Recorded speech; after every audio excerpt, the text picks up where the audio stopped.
the last thing the world wants is another Cold War. And I say this with a lot of fear. The sad trend, unfortunate trend of this rivalry between the US and China. If this could easily turn into healthy competition, and in that the whole world gains from it. But if it goes into a Cold War type situation, like we witnessed, after the Second World War between the Soviets and the US, I think the world does not want another Cold War.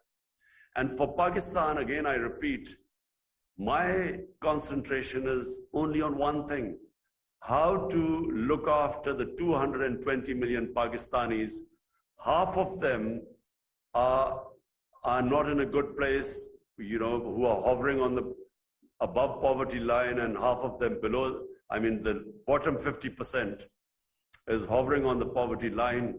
So my main concentration is how do we look after our people? How do we provide them their basic necessities?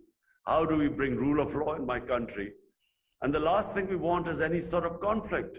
So Pakistan, and to answer your question, I see Pakistan's role as maybe one day replicating the role Pakistan played in 1970 when it brought China and the United States together, when Dr. Kissinger made his famous visit to China. I see our role again, us playing that similar role, rather than, getting caught up in these rival blocs. I think the world will suffer because of this, if it happens.